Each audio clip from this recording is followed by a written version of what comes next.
विचारों से यहाँ उपस्थित जनसमुदाय को मार्गदर्शन करें।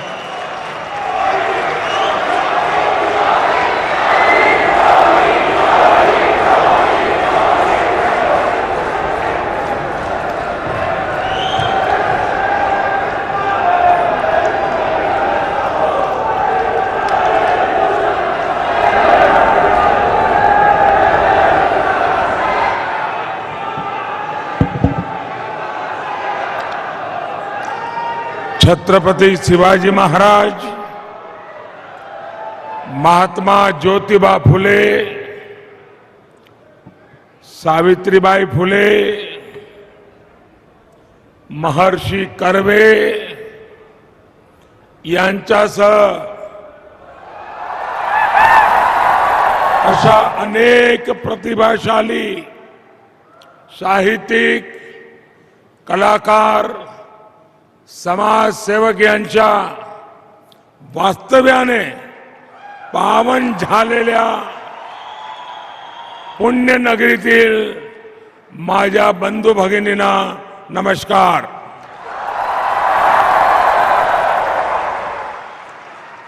इस कार्यक्रम में उपस्थित महाराष्ट्र के गवर्नर श्रीमान भगत सिंह कोश्यारी जी, केंद्रीय मंत्रिमंडल में मेरे साथी रामदास अठावले जी, उप मुख्यमंत्री श्री अजित पवार जी, महाराष्ट्र सरकार के अन्य मंत्रीगण, पूर्व मुख्यमंत्री श्री देवेंद्र फडणवीस जी, संसद में मेरे साथी प्रकाश जावड़ेकर जी,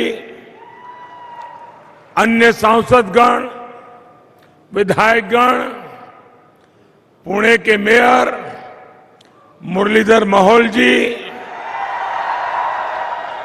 पिंपरी चिंचवड़ की मेयर श्रीमती माई धोरे जी, यहां उपस्थित अन्य सभी महानुभाव, देवी और सज्जनों,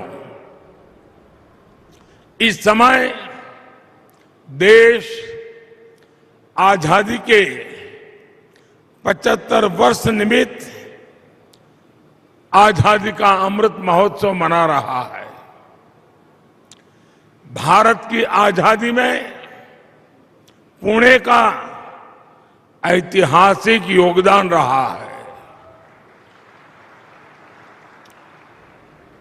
लोकमान्य तिलक, चापेकर बंधु,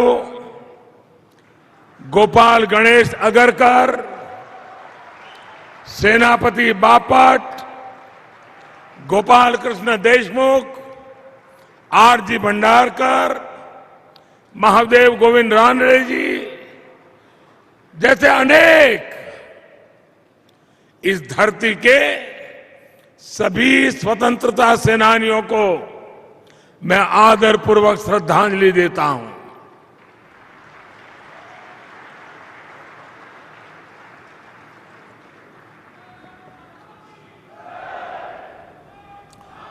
आज महाराष्ट्र के विकास के लिए समर्पित रहे रामभाऊ मार्गी जी की पुण्यतिथि भी है।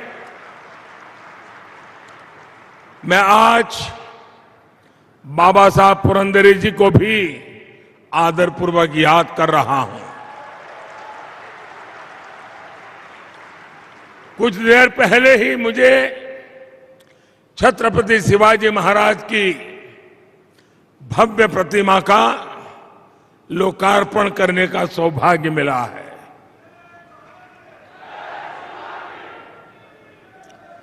हम सभी के हृदय में सदा सर्वदा बसने वाले छत्रपति शिवाजी महाराज की ये प्रतिमा युवा पीढ़ी में, आने वाली पीढ़ियों में राष्ट्र भक्ति की प्रेरणा जगाएगी। आज पुणे के विकास से जुड़े अनेक अन्य प्रकल्पों का उद्घाटन और शिलान्यास भी हुआ है। ये मेरा सौभाग्य है कि पुणे मेट्रो के शिलान्यास के लिए आपने मुझे बुलाया था और अब लोकार्पण का भी आपने मुझे अवसर दिया है।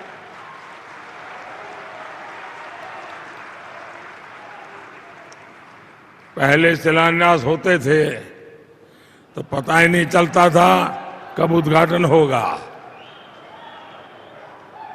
साथियों, ये घटना इसलिए महत्वपूर्ण है कि इसमें ये संदेश भी है कि समय पर योजनाओं का पूरा किया जा सकता है।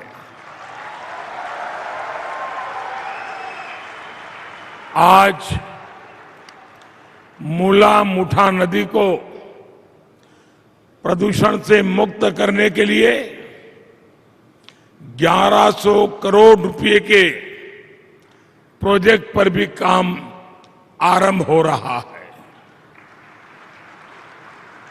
आज पुणे को ई बसें भी मिली है।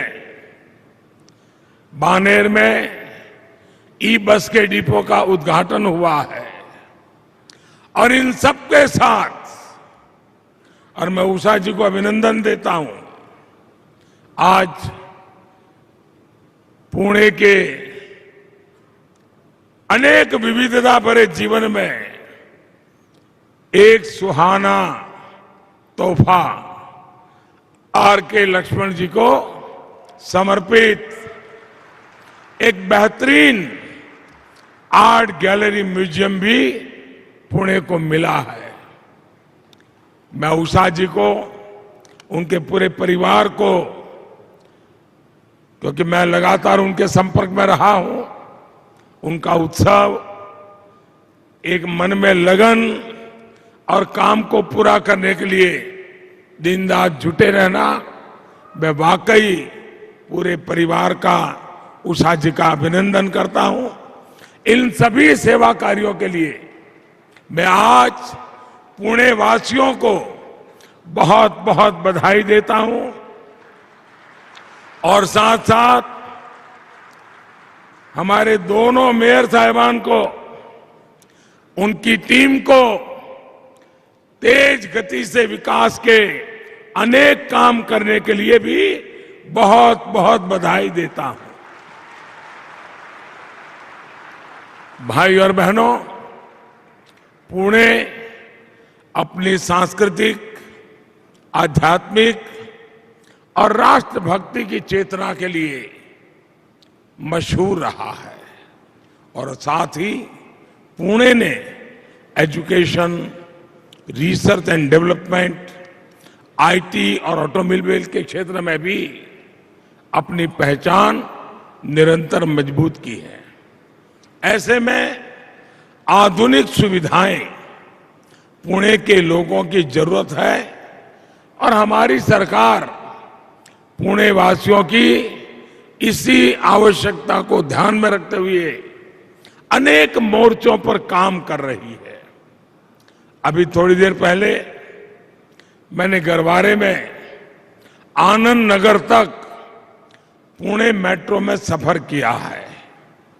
ये मेट्रो पुणे में मोबिलिटी को आसान करेगी, प्रदूषण और जाम से राहत देगी, पुणे के लोगों की ईज ऑफ लिविंग बढ़ाएगी।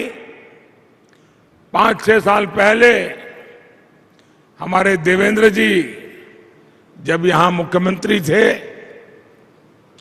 तो इस प्रोजेक्ट को लेकर वो लगातार दिल्ली आते रहते थे। बड़े उमंग और उत्साह के साथ वो इस प्रोजेक्ट के पीछे लगे रहते थे। मैं उनके प्रयत्नों का भी अभिनंदन करता हूं। साथियों, कोरोना महामारी के बीच भी ये सेक्शन आज सेवा के लिए तैयार हुआ है। पुणे मेट्रो के संचालन के लिए सोलर पावर का भी व्यापक उपयोग हो रहा है। इससे हर साल लगभग 25,000 टन कार्बन डाइऑक्साइड का एमिशन रुकेगा। मैं इस प्रोजेक्ट से जुड़े सभी लोगों का, खास करके सभी श्रमिकों का हृदय से आभार व्यक्त करता हूं। आपका ये योगदान पुणे के प्रोफेशनल्स, यहां के स्टूडेंट्स, यहां के सामान्य मानवी को बहुत मदद करेगा। साथियों, हमारे देश में कितनी तेजी से शहरीकरण हो रहा है, इससे आप सभी भली भांति परिचित है। माना जाता है कि साल 2030 तक हमारी जनसंख्या, शहरी जनसंख्या 60 करोड़ को पार कर जाएगी। शहरों की बढ़ती हुई आबादी अपने साथ अनेक अवसर लेकर के आती है, लेकिन साथ साथ चुनौतियां भी होती है। शहरों में एक निश्चित सीमा में ही फ्लाईओवर बन सकते हैं। जनसंख्या बढ़ती जाए, कितने फ्लाईओवर बनाएंगे, कहां कहां बनाएंगे, कितनी सड़कें चौड़ी करेंगे, कहां कहां करेंगे। ऐसे में हमारे पास विकल्प एक ही है, मास ट्रांसपोर्टेशन। मास ट्रांसपोर्टेशन की व्यवस्थाओं का ज्यादा से ज्यादा निर्माण। इसलिए आज हमारी सरकार मास ट्रांसपोर्टेशन के साधनों और विशेषकर मेट्रो कनेक्टिविटी पर खास ध्यान दे रही है। 2014 तक देश के सिर्फ दिल्ली एनसीआर में ही मेट्रो का एक व्यापक विस्तार हुआ था। बाकी इक्का दुक्का शहरों में मेट्रो पहुंचनी शुरू हुई थी। आज देश के 2 दर्जन से अधिक शहरों में मेट्रो या तो ऑपरेशनल हो चुकी है या फिर जल्द चालू होने वाली है। इसमें भी महाराष्ट्र की हिस्सेदारी है।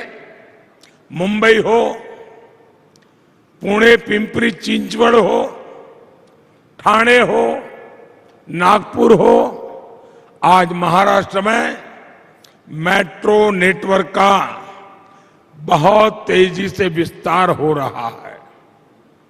आज के इस अवसर पर मेरा एक आग्रह पुणे और हर उस शहर के लोगों से है जहां मेट्रो चल रही है।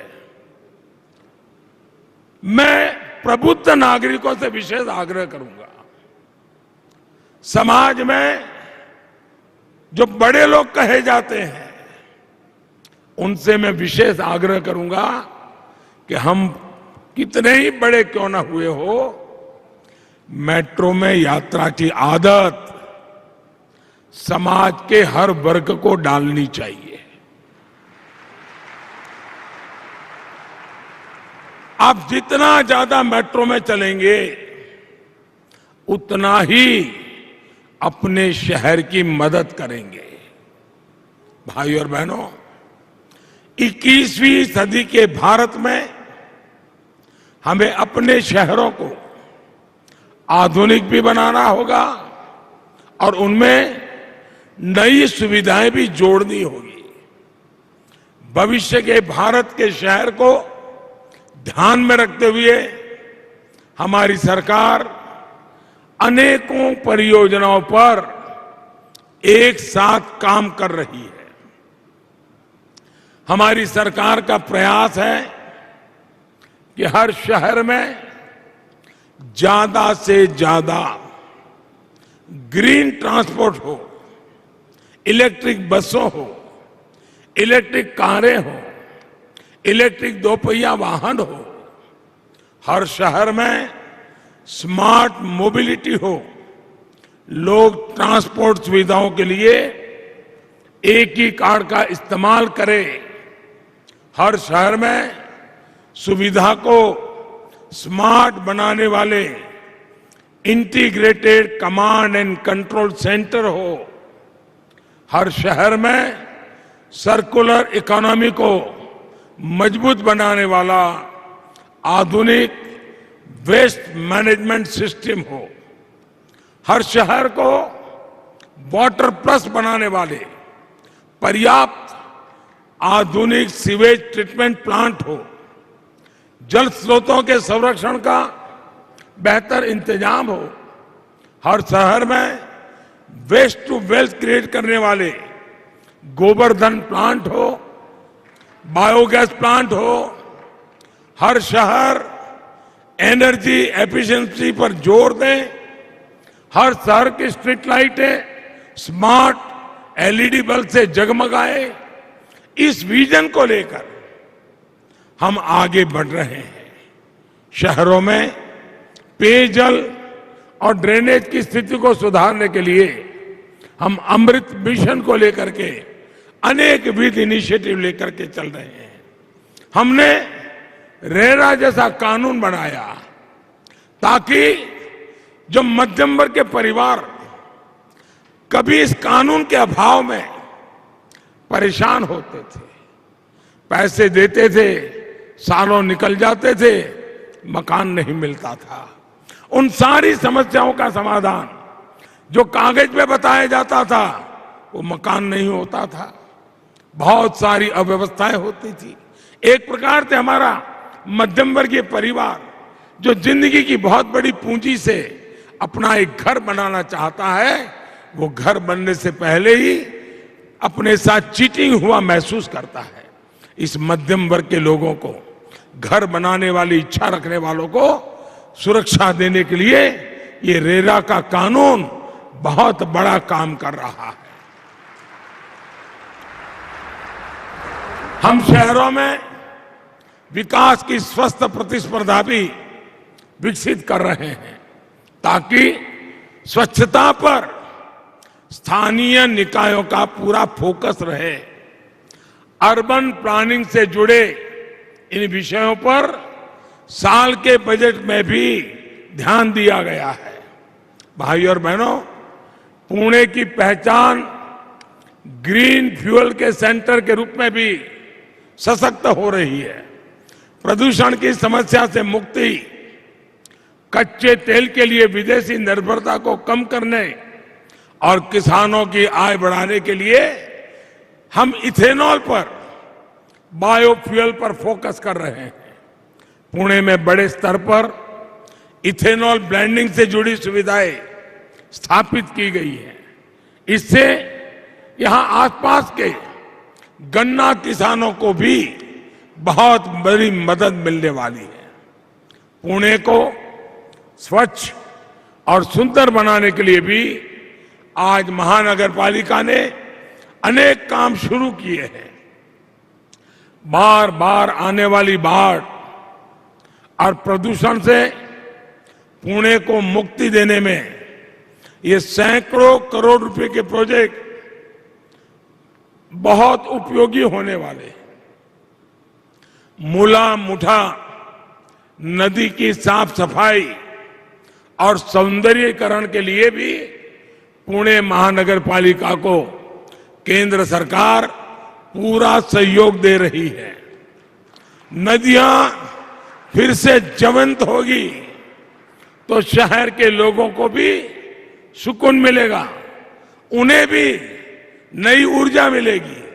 और मैं तो शहरों में रहने वालों को आग्रह करूंगा कि साल में एक बार तिथि तय करके रेगुलर नदी उत्सव मनाना चाहिए।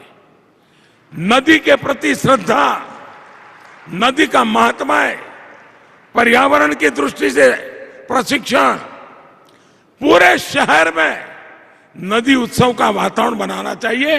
तब जाकर के हमारे नदियों का महत्व हम समझेंगे, पानी के एक बूंद बूंद का हम महत्व समझेंगे। किसी भी देश में आधुनिक इंफ्रास्ट्रक्चर के विकास के लिए जो चीज सबसे जरूरी है वो है स्पीड और स्केल। लेकिन दशकों तक हमारे यहां ऐसी व्यवस्थाएं रही कि अहम परियोजनाओं का पूरा होने में काफी देर हो जाती थी। ये सुस्त रवैया देश के विकास को भी प्रभावित करता रहा है। आज के तेजी से बढ़ते हुए भारत में हमें स्पीड पर भी ध्यान देना होगा और स्केल पर भी। इसलिए ही हमारी सरकार ने पीएम गति शक्ति नेशनल मास्टर प्लान बनाया है। हमने देखा है कि अक्सर परियोजनाओं में देरी की वजह होती है अलग अलग विभागों में, अलग अलग मंत्रालयों में, सरकार में तालमेल की कमी। इस वजह से होता यह है कि जब वर्षों के बाद कोई परियोजना पूरी भी होती है तो वो आउटडेटेड हो जाती है, उसकी प्रासंगिकता ही खत्म हो जाती है। पीएम गति शक्ति नेशनल मास्टर प्लान इन्हीं सारे विरोधाभासों को दूर करने का काम करेगा। जब एक इंटीग्रेटेड फोकस के साथ काम होगा, हर स्टेक होल्डर के पास पर्याप्त जानकारी होगी, तो हमारे प्रोजेक्ट भी समय पर पूरे होने की संभावना बढ़ेगी। इससे लोगों की दिक्कतें भी कम होगी, देश का पैसा भी बचेगा और लोगों को सुविधाएं भी ज्यादा मिलेगी। भाई और बहनों, मुझे इस बात का भी संतोष है कि आधुनिकता के साथ साथ पुणे की पौराणिकता, महाराष्ट्र के गौरव को भी अर्बन प्लानिंग में उतना ही स्थान दिया जा रहा है।